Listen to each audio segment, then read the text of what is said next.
I have an exciting story to tell you today about the spear I hold. I hope you can see it. This is Charles Curran, and this is a very special item to me.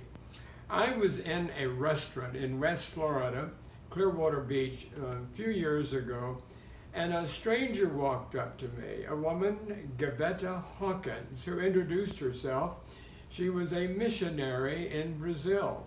And she said, I've been reading in your newsletters about writing about Bruce Olson, the missionary to the Motiloni Indian tribes in Colombia, Venezuela. Well, I was thrilled to meet this woman because she had contact directly with the tribe that I had never had. And then she explained to me, she said, this spear belonged to Bobari Ashora.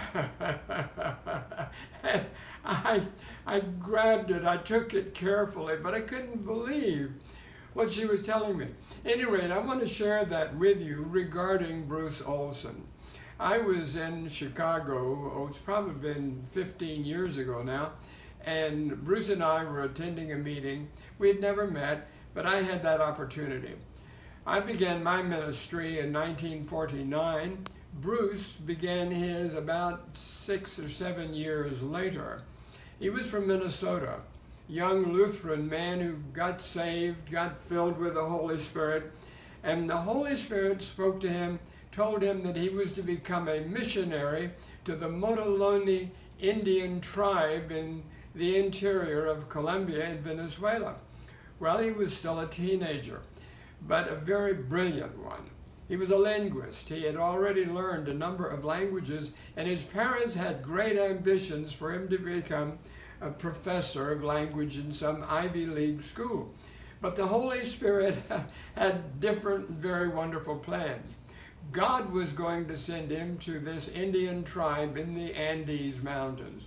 So when Bruce announced that, it met with a lot of opposition. But he had the call of God in his heart. It wasn't something he was merely volunteering to do. It was something he was obeying God in doing. At any rate, the time came. He boarded a plane, ended up in Caracas, got off, had only $70 in his pocket. The people who had agreed to meet him at the airport were not there. He was left absolutely alone. Well, with no help, no finance, no support, he didn't get on the plane and come home. Do you know what he did? He started in time walking across the Andes Mountains to find this tribe of Indians who had killed every white person who had ever come among them. But he went. He had to ford rivers. He had to ride banana boats back as far as they went, and then walked alone.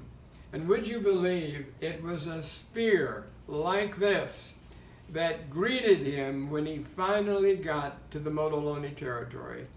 They shot him in the leg with one of these terrible things, and then took him to their chief, who I think Bruce said was drunk at the time. And instead of killing him, they just tied him to a post and left him. Well, he was a prisoner there with the Motilonis for a long time. But God began softening their hearts. They let him live. First white man that had ever survived. They let him live.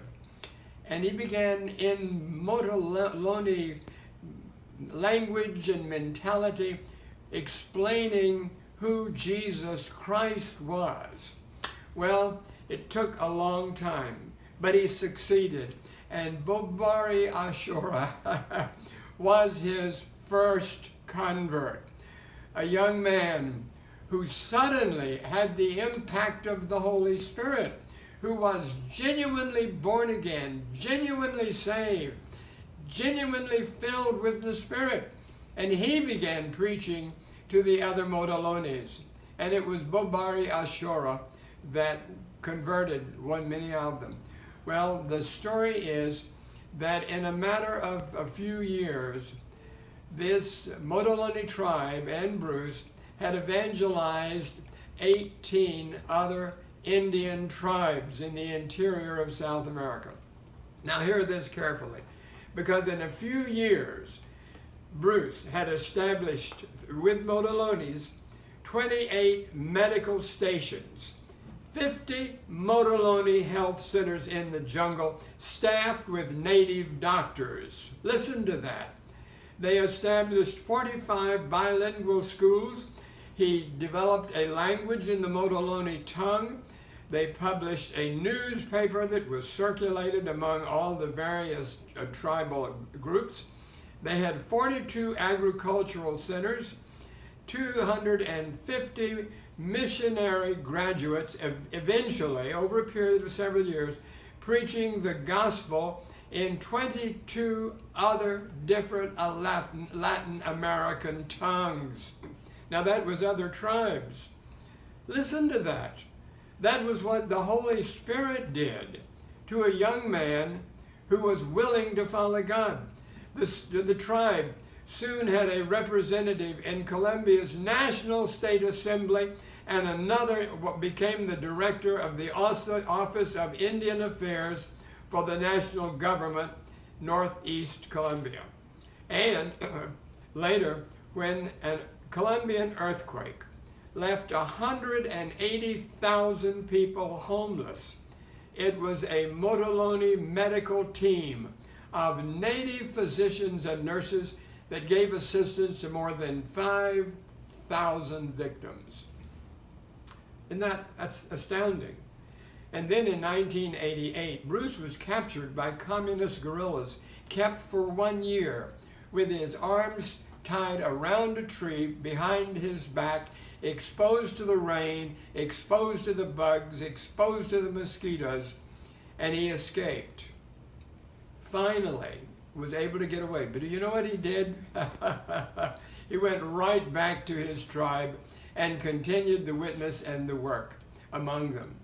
Now, what was the source of his power? This was not just a young man with a casual attitude about, I want to go to South America and do something exciting. He was not a tourist. He was a young man called of God, had the power of the Holy Spirit in him, baptized in the Spirit, believed in all the gifts of the Spirit, and carried the authority of Jesus Christ.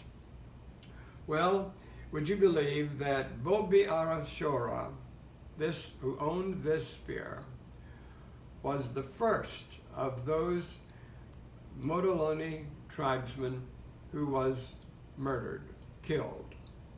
And so that night in the restaurant in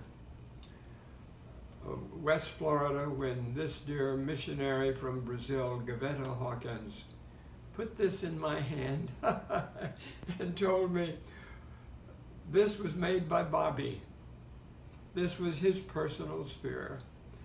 I couldn't help but break to tears when I realized the object I was holding was the first of those Motilonis.